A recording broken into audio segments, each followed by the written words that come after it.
Hello, you have found Family Friday. I want to welcome you to our discussion today. My name is Chase Henson. I'm the pastor at First Baptist Church in Bonham, Texas.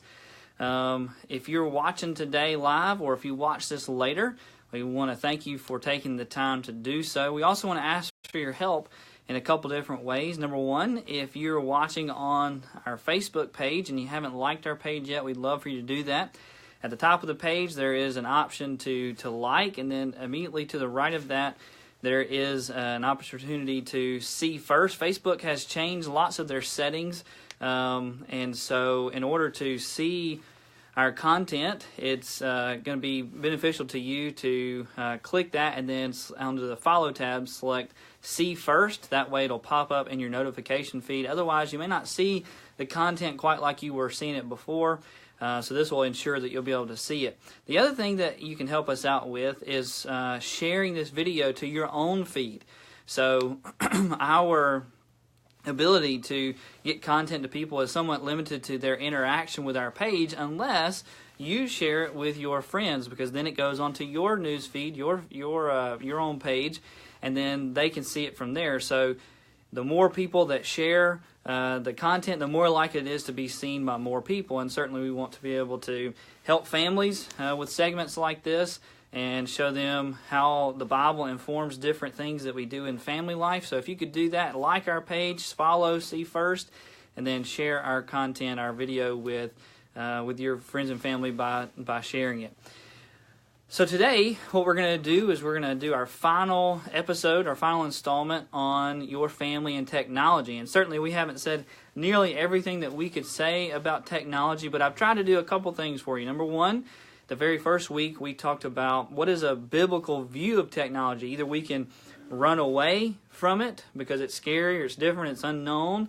We can run headlong into it without really critically engaging with what's going on. Or we can kind of learn to run wisely in the midst of a world so that we become tech engaged but not tech obsessed, where it begins to dominate our life or take over like an idol, something that's going on. The second week I kind of talked to you about some of the problems and possibilities.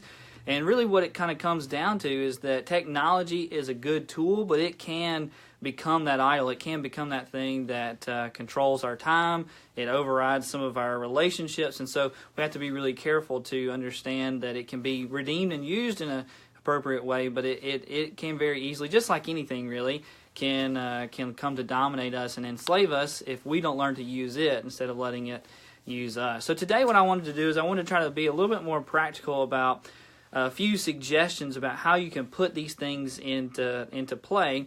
And so I've come up with a couple of specific things for you to do in terms of tasks, so to speak. And then I'm going to give you a few just leads about where you can find different products or apps or things. Now, I want to put a disclaimer. I don't get anything from recommending these things to you. I've not been paid or anything like that. And so these are just different things that I've either seen people use or people that I trust have reviewed them and said that they're good. So you need to do your own research about this. Don't just take my word for it, but these are some places to start that you can look into this. If you're looking for some apps or some different tools to help do some of these things we're talking about today. So the first thing I want to remind you about is that you have to establish your priorities and the purposes for which you want to be able to use technology in your household. So think about what is the purpose of the television in my household? What is the purpose of the computer? What is the purpose of a phone or a tablet? And what am I going to do with those things? Are they merely for entertainment? Am I going to use them for some educational purpose? And if so, what balance of those things is there going to be? And so I think beginning to think about these things and discussing this with your spouse, and then, of course, communicating those things to your children is the first step along the path of learning to use technology in a way that's wise and not domineering. Because we've got to determine how much TV time do I want my kids to watch every day or have every day? How much time do I want to give them on the computer? Are they only going to use it for homework or not? So these are questions that you need to talk about and have an answer to so that you know what is going to guide you in your interaction with, especially digital technology is kind of what we're talking about today. So once you have those kind of things established, I think there are some specific things that you need to do in order to protect your children and your teens as they engage with technology and whatever kind of standard that you've set. The first thing is this. I think all computers, especially in a family setting, need to be put in an area that's common and easily accessible, right? You don't want to isolate your children while they're doing their homework, because that invites the opportunity to do something bad or to view things that are not appropriate. And so the more centralized your devices and your computers are, the less likely there is to be an abuse of those things, simply because accountability exists. Anybody can walk in at any time and see what you're looking at on the screen or anything like this. And so I think as your kids are learning to engage with an online world, they need to have that kind of accountability. So the same thing for TVs. I think this is one of the reasons why children shouldn't have TVs in their bedrooms. There's really no good reason for a child to have a television in their bedroom.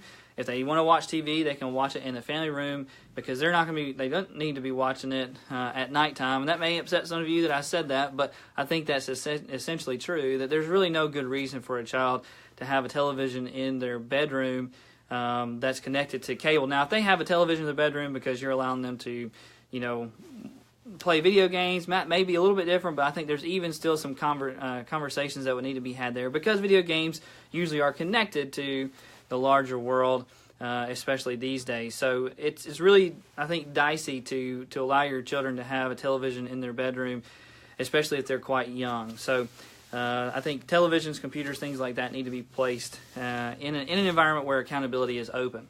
The second thing that I would suggest to you is that you need to think about time limits. I've mentioned this a couple different times, but you and I, people just generally, are really bad at gauging the time in which they spend at things. Most people think that they only watch a couple of hours of television every week, and studies have shown that people usually spend about 4 or 5 times more than what they think either engaged in television or screen time, just because it's really easy to lose yourself in those moments. And so I think especially for children that have even less of an ability for self-evaluation and self-government, so to speak, controlling themselves, they need time limits. So when they come home, you may say, I'll let you watch one show while you eat your snack, and then after that we're going to do our homework, and then you're going to go outside and play, and things like this.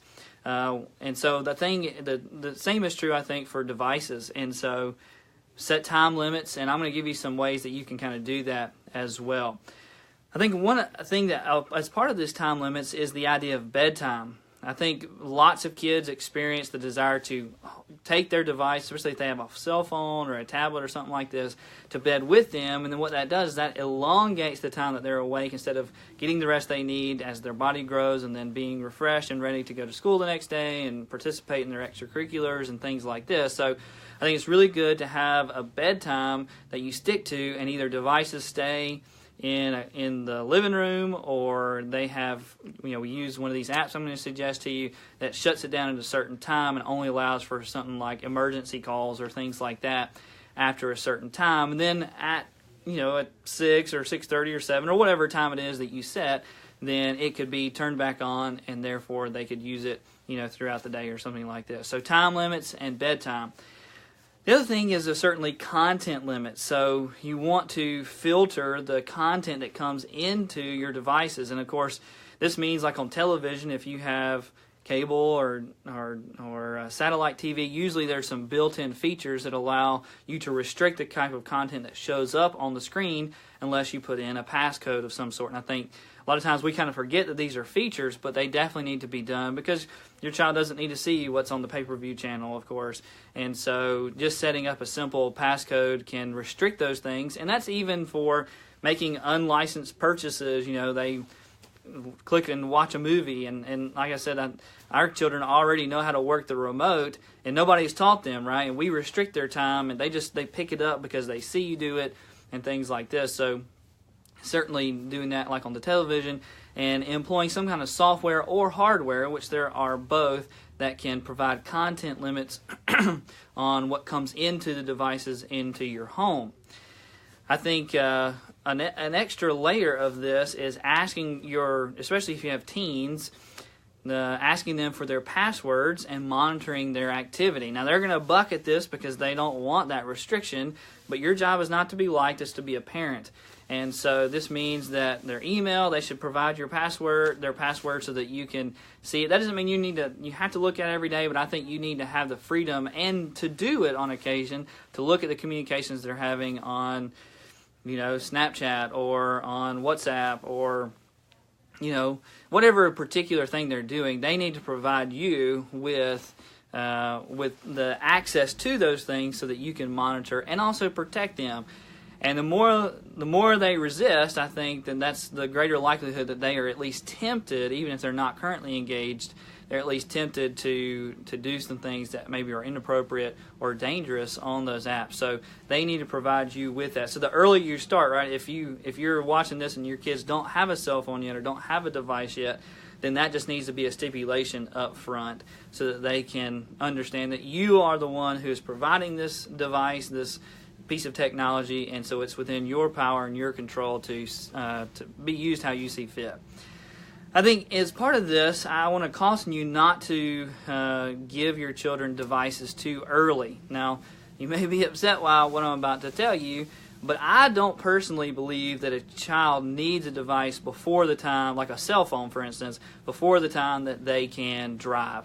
I don't have a whole lot of I don't see there's a whole lot of benefit to giving a 13-year-old, a 10-year-old, a 14-year-old, whatever, a cell phone before they're able to drive. Usually, whenever you're able to drive, you may need something like that for an emergency, like your car breaks down, your tire blows out, something like that. But before that, the chances of them needing that is slim. And when people may say, oh, well, if they go off with their friends, well, here's the deal. Chances are their friends have a phone if there's an emergency, and you also probably aren't going to just let them go off by themselves without some sort of oversight. So if an adult is there or if you're around, right, then you can provide the communication that's necessary, or the parent can provide the communication that's necessary. So there's in my mind, very little need for a child to have a cell phone before the time that they're able to drive. Now, of course, if you have chosen, that's your choice, and you need to determine that. But I think a lot of times we don't really think really well about what the needs of a child are before that time. And if you do give your child a device earlier than that, you need to be very upfront about what the purpose of that device is. And I'd say more monitoring is necessary from earlier on, because children just aren't equipped to provide that sort of personal discernment a lot of times. So just think on that, right? Again, I'm just telling you my personal opinion about these things, but I think it would be helpful, for, at the very least, to think about what is an appropriate age for children to receive like cell phones and devices. Now, of course, tablets and computers, usually children are required to utilize those earlier, like for school and things like that. So I think that a person may have the use of those things earlier than, driving age, but I think cell phones usually are given earlier than probably are absolutely necessary. A couple of things I want to indicate to you here. So when it comes to time limits and content filtering, this can be done in a couple different ways. Number one is usually the device itself allows for some of this. So for instance, if you have a cell phone, it probably comes with a restrictions feature that then you can use to either lock down certain features of the phone, restrict the use of certain apps and things like this, and different devices have different capabilities in this regard. One of the things that we've done with our children is there's an Amazon Fire tablet that is kind of built around a kid-friendly type thing. It allows for content filtering in a native app that the adult controls and then can monitor. And then it also allows for time limits within the device itself. Now, the device is not quite as good as I would say as maybe something like an iPad. I think some other devices are more quality in that regard. But it is a helpful thing, and you can subscribe to a thing that allows over, I think it's like 15,000 different apps, books, and educational videos. And you can also set up with something like this goal. So we have on ours that our children will do at least 15 minutes of reading before they get any sort of access to games or other videos and things like this. And of course, because it's children, you can also restrict it to an age. So we have ours set to where each child's age is appropriate. Now, of course, this doesn't mean leave your brain at the door, because there are some things even within that curation that we don't want our children to see, either because we're afraid they may be scared or, just different things. And so you can even go in, like on a device like this, because of the service that's provided by Amazon, to restrict specific titles, for instance. So we've restricted ours so that our children don't watch SpongeBob, just because we think it's crass and doesn't always carry the sort of values that we want to teach our children. And so you can even do that. Now, of course, if you have an iPad or something, it's a little bit harder to do all these things. You can set restrictions, but in terms of content, you usually have to buy each app or something like this. And so each device is going to have its strengths and weaknesses. So you just need to think about what it is. And if you have specific questions about that, I'll try to help you out as well. Now, that's on the device side. There are also some different devices that you can use on your home network, like Circle by Disney. There are other ones as well that plug into your home router and then restrict both devices, time limits, and content. But of course, it only works at your house. So usually it takes a combination of different things: device settings, the use of some sort of at-home monitoring and filtration, and then an app. So most phones or tablets have access to like the Google Play Store or the App Store on the iPhone and things like this. And so you can use certain apps. For instance, there's an app called Boomerang that allows you to monitor devices and restrict different websites and things like this. There's a few more: NetNanny, Mobisip, Norton, for instance, that makes software to protect your computer in terms of viruses and things like this, has one. Forcefield. All these are different types of apps that you can use to help restrict both the content and usually also various types of time limits, app downloads, and things like this. So what you really need to know is that you need to research the products that you're going to entrust your kids and give to your kids, and then understand what their capabilities are, and use some different tools that are necessary in order to set time limits, set content limits, and of course make sure that if you do have some different ideas about what you want the devices to be used for, that those things can be met and accomplished as well. Now, that was a lot of information, and I just gave you some ideas. There's certainly a lot more that can be said about all these things. If you have questions or comments, feel free to put them in the comments below, and we'll try to interact down there as well. And I'll try to do my best to answer your questions. I'm also going to put in the comments section a link to the Focus on the Family Parent Technology Guide. A lot of the things that we've talked about there, they kind of have brought together into one big thing. They talk about hidden apps that your kids may be trying to use and different things like this. So take some time to follow that link and make use of that resource. I think it'll be really helpful to you. Again, we appreciate you watching today. Please share our video if you can to help other parents find some helpful tools as they live family life. In the meantime, I hope the Lord blesses you and keep you. If you're happy to be in Bonham this weekend and you don't have a church, we hope that you'll come out. 10:45 is corporate worship. We'd love to see you then. As always, visit our website at fbcbonham.com, and we hope to see you soon.